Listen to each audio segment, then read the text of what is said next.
tardes, estimados amigos, una vez más acá en el programa de Disenso sobre temas de filosofía y metapolítica. Hoy tenemos a un invitado venido de Europa, un amigo, periodista, editor, publicista, director de varias revistas y que con el que tenemos una relación de muchos años. Tristan Mordrel, voilà l'homme, ici. Con Tristan vamos a hablar sobre los orígenes de la nueva derecha francesa. ¿Por qué? Porque lo quiero aprovechar, ya que está en Buenos Aires por otros motivos. Él ha sido uno de los hombres fundadores de lo que se denominó el GRES. Es la agrupación europea, en la agrupación de estudios europeos. Así que bueno, buenas tardes Tristan, gracias por venir. Profesor Vuela. Bueno, es un gusto. Así que nos introducimos con la primera de las preguntas. ¿Cuál para vos son los orígenes remotos de lo que se denomina la nueva derecha francesa? Bueno, quisiera ante todo aclarar que mi papel fue mucho más modesto en la creación del GRES, que tuvo lugar antes que yo ingrese en la vida política, en la vida intelectual. Pero vos ponés el dedo sobre la pregunta más importante. ¿Cuál es el origen de la nueva derecha? La nueva derecha no aparece así nomás. La nueva derecha nace de un traumatismo, de doble o triple traumatismo. El primer traumatismo es el de la derrota de 1940. Una nación segura de sí mismo, del día para la mañana todo se derrumba. Y los franceses, hay que decir la verdad, fueron salvados por los pelos en 1945. Es decir, que si el de Gaulle no hubiera estado por ahí tratando de salvar su pellejo, pues la Francia estaba ausente de la mesa de los vencedores y los lavaron por los pelos. Pero queda el traumatismo de la derrota. Primer traumatismo. Segundo traumatismo que destroza la identidad de esa nación tan segura de sí misma es el traumatismo de la derrota colonial. Entre 1945 y 1964, el hecho que Francia tenga una cierta superioridad de civilización desaparece en los campos de batalla de Indochina. 75.000 franceses mueren, es decir, que mucho más que los americanos. Y de ahí se retira el ejército, llega a África del Norte y dicen, no queremos más derrotas. Y empiezan a tratar de encontrar soluciones. Y sin embargo, de nuevo son derrotados. Claro. Y toda esa generación regresa a Francia con el sentimiento que las ideas tradicionales no sirven contra el marxismo. Claro. Entonces quieren encontrar algo nuevo.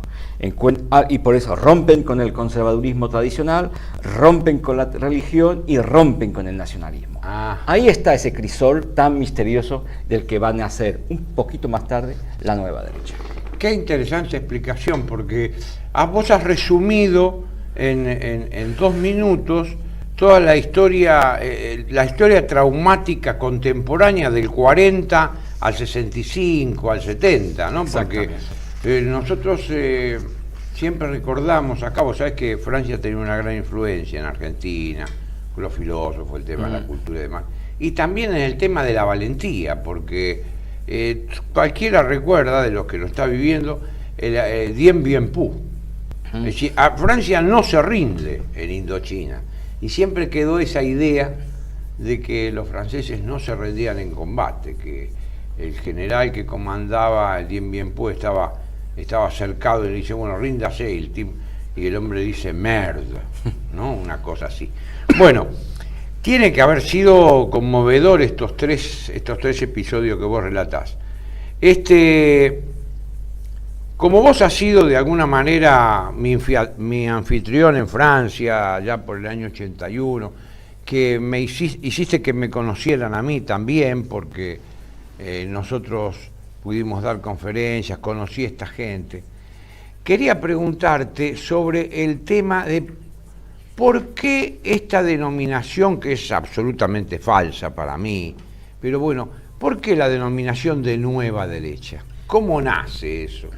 Esa denominación no nace de nosotros, nace del adversario. Del adversario. Y paradójicamente la nueva derecha se crea, hay que remontar un poco al pasado. Tenemos esa juventud que regresa destrozada a Francia, ya no tiene colonia, ya no tiene porvenir, ya no tiene modelo político. Entonces, una última vez tratan de defender ese antiguo margen político con la campaña electoral presidencial de Tissier-Vignancourt. Y es una derrota espantosa. Y todo ese grupo de jóvenes se dan cuenta que ya no tienen un logos, un mensaje político que puede llegar al corazón y a la mente de los franceses. Entonces deciden de retirarse de la vida política y emprender una segunda fase del combate, es el combate metapolítico. Exacto, el combate cultural, el combate de darle sentido a la acción política futura. Exactamente. Y da la casualidad que al mismo tiempo tenés los tronquistas por otro lado, y todos los zurdos que empiezan a organizar lo que va a ser el mayo del 68. Esa gran revolución que va a iniciar el mundo en el que vivimos hoy. El mundo individualista, hedonista, consumista, etc. Y al mismo tiempo hay ese grupo de jóvenes que se reúnen para tratar de crear un proyecto común. Ese proyecto común nace en enero del 69, es el GRES, Grupo de Investigaciones y de Búsqueda sobre la Cultura Europea, lo que tú has dicho. Y deciden de fundar revistas, de fundar editoriales, de crear grupos intelectuales para tratar de romper con ese dominio del marxismo cristiano-marxismo, que era lo que dominaba. El cristiano-marxismo, lo social-cristiano, todos esos que venían a su vez eran como desprendimientos del Vaticano II y esas cosas. Ese diálogo de católicos y marxistas que nosotros sufrimos también acá en Argentina por el 60 y pico, sí. Sí, pero en Argentina tenéis una superioridad sobre los otros países. Ajá. Es que habéis tenido una personalidad extraordinaria que sacó el país de la huella donde se estaba enterrando. Es el general Perón. Ah, muy bien. Y el peronismo, el justicialismo, son una respuesta criolla a desafíos a los que todos los países están enfrentados. Claro, evoluciona con el tiempo, pero el peronismo ha salvado a la Argentina del peor de los peligros, que era una marxización completa. Y eso los argentinos no lo valoran bastante. Claro. Bueno, en el caso de Francia, este grupo entonces, a partir del 69 se construye como grupo, comienzan a producir, comienzan a rescatar autores que la academia no rescataba, no se destaca ninguno entre todos ellos porque todavía no había una figura convocante, ¿no? Eran varias las figuras que convocan. Había varias figuras convocantes, Ajá, pero algunas dominaban por una personalidad que fuera de lo común. Y entre ellas estaba, por ejemplo, Alain de Benoist. Alain de Benoist. Lou Powell estaba, sí, Lou Powell Lou Powell era un flamenco. Louis Powell. Había dos Powells. Lou Powell era un flamenco que era muy activo, y Louis Powell era más bien un periodista. Un periodista. Que fundó en 1977 el Figaro Littéraire, que se transformó 2 años más tarde en Figaro Magazine. Y él abrió las puertas a toda esa joven generación de periodistas que venían de la nueva derecha con ideas completamente nuevas. Claro, Louis Powell es el que escribe El regreso de los brujos, ¿no es cierto? Exactamente, en una vida anterior. Y escribe en la revista Planeta. Louis Powell. Louis Powell tenía esa ventaja de poder pensar en los márgenes, como hablábamos hace poco. Claro. Es decir, salir de los cauces obligados al pensamiento único, que es una expresión creada por Alain de Benoist. Bueno, quiere decir que nosotros, cuando se habla de nueva derecha, se sabe que es un rótulo que le pone la izquierda. Sí, pero no es tan fácil. Es decir, que hay una trampa. A ver. En realidad, la izquierda empieza esa campaña en 1979, que fue una campaña absolutamente extraordinaria, pero no fue el origen. El origen de esta campaña fueron 2 jóvenes periodistas católicos conservadores que pensaban que el GRES era un peligro mayor que el marxismo. Entonces, ellos crearon los primeros los expedientes que fueron enviando a todos los periódicos de izquierdas para que muerdan al suelo. Por paganos. Exactamente. ¿Y quiénes eran estos dos periodistas? No me acuerdo sus nombres. Ah. Pero son... Sería Jean Maridan. No, jóvenes, que ahora han desaparecido de las memorias humanas. Ajá. Pero, sin embargo, han logrado parar. Así que el nombre de Nueva Derecha nace de la resistencia católica de estos periodistas al GRES. Exactamente. Digamos que la campaña que ataca al GRES en primero la inician dos periodistas católicos. Qué bueno, qué lástima, ¿no? Bueno, al final. Bueno, pero hay que decir que para ellos es muy destabilizante. Estaban descolocados por el GRES. Porque, ¿qué es el GRES? El GRES hay que recordar, es una tentativa de crear un modelo original. Claro. El modelo original que es una ruptura con el liberalismo, como en Argentina. Es designar como enemigo el homo economicus. Claro. Después es una ruptura contra el cristianismo, porque dicen que el cristianismo es el vector del igualitarismo. Exacto. Tercero, es la ruptura con el nacionalismo. Es decir, como en Argentina, haces vos la diferencia muy grande entre el pensamiento nacionalista y el pensamiento nacional. Exacto. El GRES decide que el pensamiento nacionalista es un vector de guerras y de hostilidad que no tiene nada que ver en Europa. Entonces adopta ese punto de vista del pensamiento nacional. Y el otro punto muy importante es la ruptura con el racismo. Es decir, que esa derecha tenía en ella misma la visión jerarquizante del mundo. Claro. Hasta los años 60, por ejemplo, argumentos contra la independencia de los estados negros era que los negros eran inferiores. Y entonces la nueva derecha rompe con ese discurso para adoptar el derecho a la diferencia, el derecho a la identidad propia y a la sociedad comunitaria, al etnodiferencialismo. Entonces, no podemos jerarquizar gentes que no comparten la misma identidad. Claro. Y esos son los puntos muy importantes. Yo creo que sí. Cuál se distingue de la derecha tradicional. Bueno, entonces hemos visto los orígenes, hemos visto por qué la denominación, hemos visto los fundamentos de este grupo que hoy no funciona orgánicamente, pero sigue funcionando como un productor de ideas. El trato que yo he tenido con esta gente de la nueva derecha, mal llamada nueva derecha, yo he conocido a autores y intelectuales como el belga Robert Stoiker, como el otro belga Lou Powell, que estuvo acá en Buenos Aires, Marco Tarqui en Italia, hombres como Javier Esparza en su momento en la revista Hespérides en España, Guillaume Fay, Michel Marmin, que estuvo también en la dirección de la revista, Charles Champetier y Alain de Benoist. Vamos a detener un poco porque este programa tiene que dar, es de filosofía y esperemos que alguno que haga filosofía lo escuche.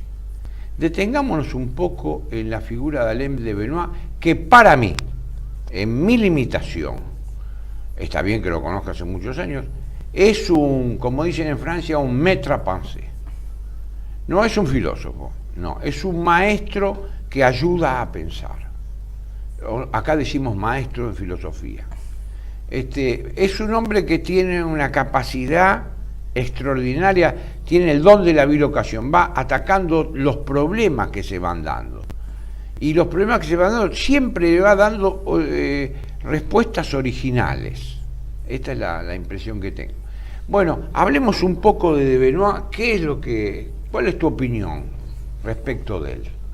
Bueno, primero lo respeto muchísimo, porque es una personalidad muy importante en nuestro ámbito, es un creador de ideas, no siempre muy bien entendido, ni bien leído, porque a veces está muy adelantado con respecto a los demás. Pero también es un hombre que es un lobo solitario, no le gusta cazar en jauría. Entonces, es el problema. Tú dijiste que es un maître à penser, es decir, una persona que enseña. Claro. Pero el problema es que nunca supo hallar discípulos. Claro. Es la gran dificultad de ese personaje, que yo quiero y que respeto. Se lo digo muy francamente. Le ha costado siempre entrar en un grupo, una dinámica de grupo. Y eso le ha restado utilidad y eficacia a su trabajo. Pero Hoy en día es una personalidad, hay que dividirla en varias etapas. Primera etapa era un chico que estaba volcado en la actividad política, que sacrificó sus estudios, que día y noche trabajando para la militancia, hasta que se dio cuenta que no servía para nada. Entonces dice, ¿qué hacemos ahora?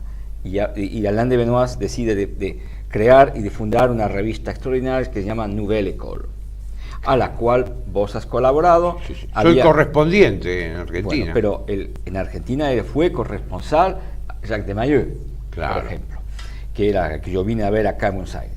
Y esta revista es la base, el zócalo de la columna. El zócalo. El zócalo de una columna sobre la cual fue agregando etapas como un cohete, ¿ves?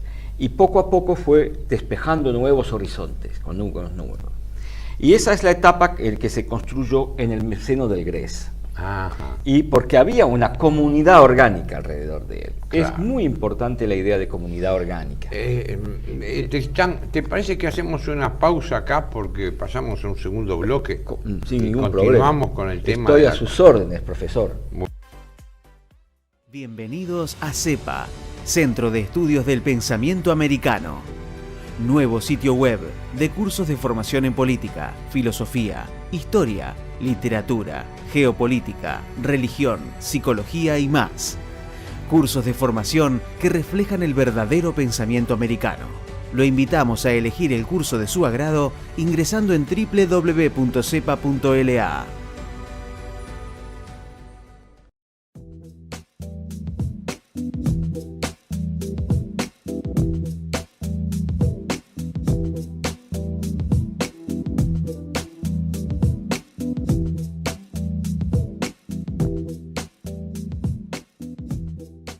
Decir siempre la verdad primero tiene un precio. Dependemos de tu ayuda. TLB1, toda la verdad primero.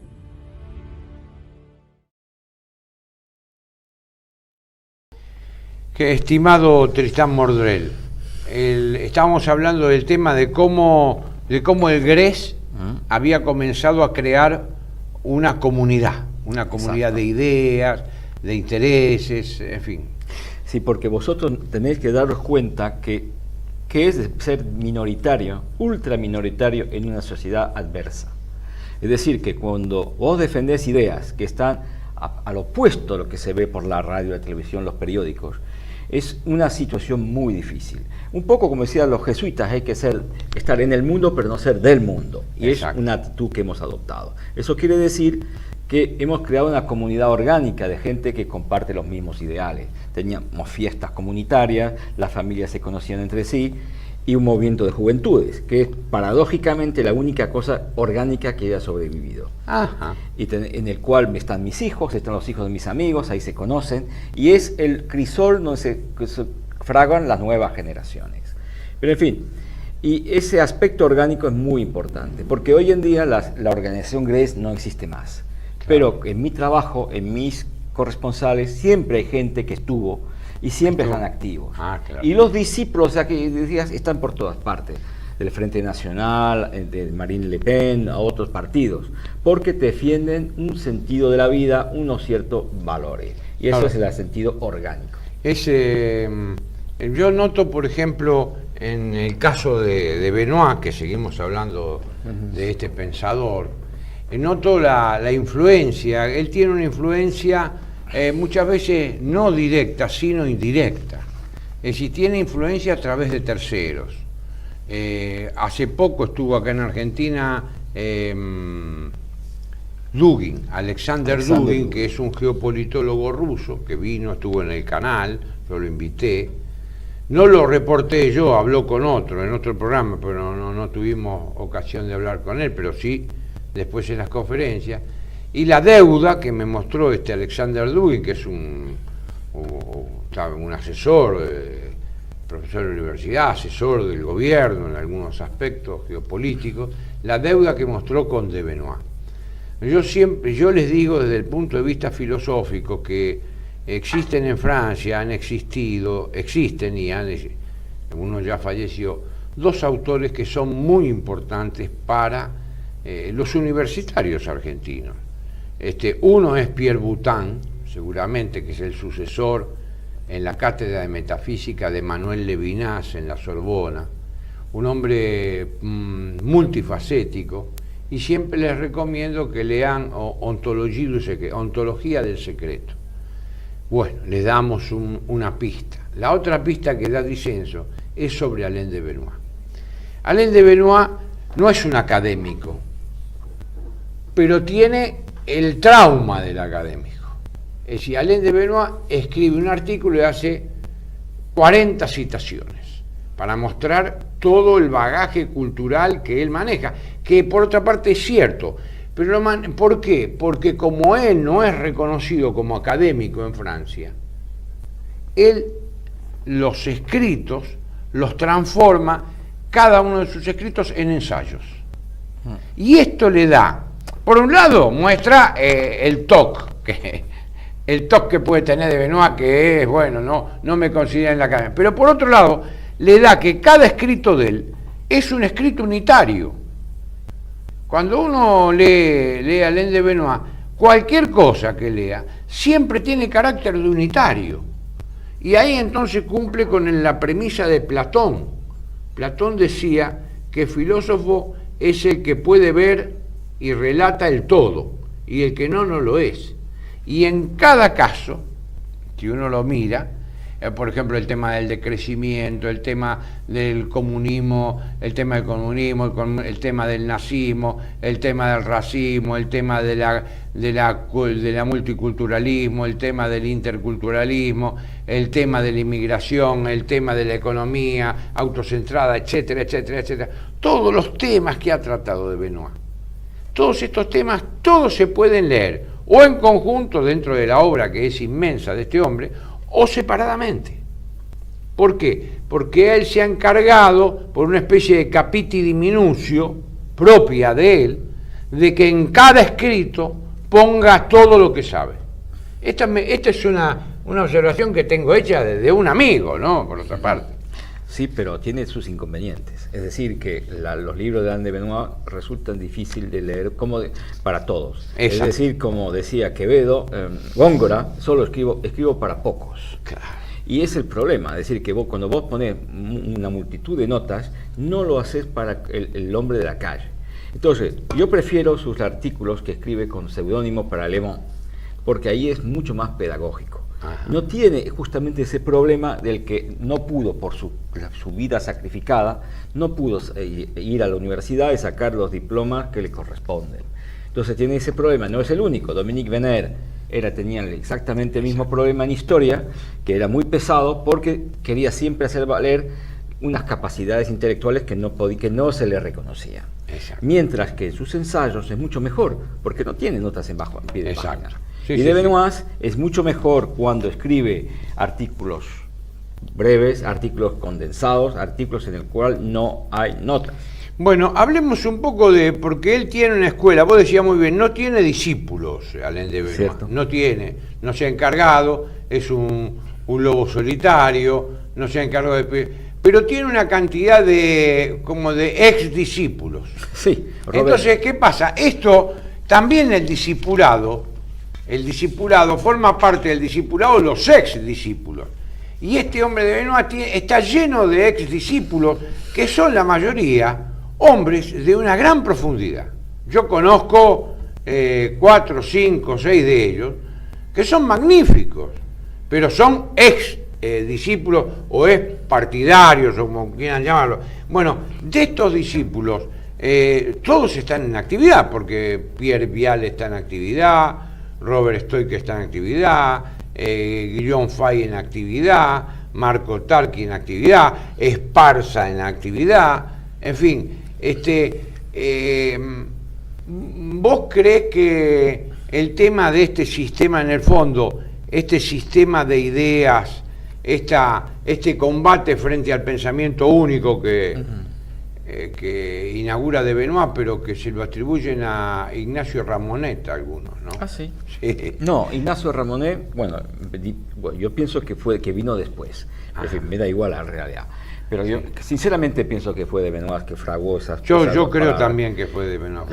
Bueno, estos hombres, vos, por ejemplo, hoy no vemos, está presente el GRES, por ejemplo, en el español, en el movimiento español Podemos, por ejemplo. Hay un amigo que se llama Bestringer, que está ahí pegado. Sí, de una cierta manera, aunque parezca extraño, porque hoy en día Georges Bestringe en francés, se ha pasado con armas y bagajes al enemigo. El día pasó del bando conservador al bando progresista porque se enfadó con Fraga, nada más, por un problema de ego. Y al final se convenció que había cambiado por ideas, lo que no era al principio. Pero Jorge Bestringe es un hombre original y también forma parte de la familia de la nueva derecha, aunque no lo diga hoy. Porque cuando vos lees sus artículos, están claramente en esa lógica. Es más cerca de Benoist hoy que lo era hace 10 años. Es decir, que de Benoist, de cierta manera, ha evolucionado también hacia la izquierda. Es decir, y hay puntos comunes hoy en día en un discurso de izquierdas, digamos, no marxista o no convencional, entre lo que dice un de Benoist hoy y lo que dice un Bestringe hoy, Jorge Bestringe. Claro, porque, por ejemplo, yo noto porque hay una gran coincidencia hoy entre el que era un diputado del Partido Comunista y del PC italiano, que fue 2 veces síndaco de Venecia, el filósofo Máximo Cassiari, y Alain de Benoist. Son, a mí me parecen a veces intercambiables, ¿no es cierto? Máximo Cassiari publicaron textos de él en alemán, porque efectivamente son gente que tiene una genuina preocupación por el bienestar común. Y cuando vos te preocupás por el bienestar común, no podés evitar ciertas problemáticas y encontrar soluciones. Y a veces las soluciones son las mismas. Pero para Bestringe también hay un tema interesante, es que Bestringe fue uno de los ideólogos, uno de ellos del chavismo. Es decir, que hubo puntos de coincidencia. Sí, yo sabía. De la misma manera que entre el pensamiento del GRES y el justicialismo hay muchos puntos de encuentro, porque tenemos una preocupación común. Claro. Sí, la preocupación común en el fondo es el imperialismo, es la potencia talasocrática, es el extrañamiento, es todo aquello que va, el pensamiento universalista que va en contra de las identidades, en contra de los derechos de los pueblos, etcétera, etcétera. Bueno, yo espero que después de este reportaje, acá por lo menos en Argentina, se entienda un poco más este fenómeno que es político, cultural, filosófico, que tiene temas muy interesantes. Bueno, ahora viene una pregunta más al editor, al publicista. Bueno, ¿cómo ves hoy, cómo vivenciás vos desde Francia la situación de Europa? ¿Cómo ves la situación de Europa? Y bueno, y en relación con Europa, la situación de América del Sur, ¿no? Bueno, estamos en primera línea hoy en día con el peligro máximo al que se enfrenta nuestro continente. Es decir, que durante años fue el marxismo, después fue el mundialismo y esa visión cosmopolita de la talasocracia. Y hoy nos enfrentamos a un enemigo totalmente diferente, es decir, un enemigo rescatado del pasado. Es decir, es la invasión de un pueblo que llega a vuestro país no para integrarse, no para adaptarse como hicieron los italianos, los gallegos acá en Argentina, sino para imponer sus propios valores. Claro. Y su propia religión, sus propios valores, visión del mundo. Y estamos como los paganos en Roma cuando llegó el paganismo, el cristianismo, estamos desarmados, porque el sistema de valores occidental no entiende esa dedicación del musulmán a su propia religión y a querer vencer por todos los medios. Claro. Entonces Europa está hoy en día en un momento muy peligroso de su existencia. Pero al mismo tiempo, cuando más crece el peligro, más crece las posibilidades de salirse de ello. Eso se dice siempre. Y por eso empieza en Europa a tener digamos, sobre el plano político, el auge de partidos con los cuales no coincido, pero que tienen en cuenta ese peligro. Así que estamos en un punto muy delicado. Y además, no solo hay por la derecha, digamos, ese peligro de la invasión foránea. Pero también tenemos por el otro lado la disgregación que trae todo el pensamiento talasocrático. Claro. Es decir, que al mismo tiempo favorecen la llegada a los moros y al mismo tiempo la llegada de los infravalores, es decir, de los lobbies homosexualistas, la lucha contra los valores tradicionales. Y de ahí el gran interés que tenemos nosotros en Europa por lo que pasa en Rusia. Porque Rusia está mostrando que hay una alternativa. Esa alternativa es el regreso a los valores tradicionales. Pero del otro lado, ¿qué es importante para nosotros también? Es ver lo que pasa en América. Porque América tiene que encontrar una huella propia. Es decir no a los valores talasocráticos. Decir no al mundialismo y tratar una economía autocentrada con valores propios. Las dificultades económicas de Argentina hoy pueden ser graves, pero también hay esa voluntad de no ceder al partido del extranjero, al partido del capital. Exacto. Lo hacen bien, lo hacen mal, hay un problema. Pero lo importante es que el gobierno de hoy, el gobierno que viene mañana, tenga la voluntad de llevar el país adelante. Sí.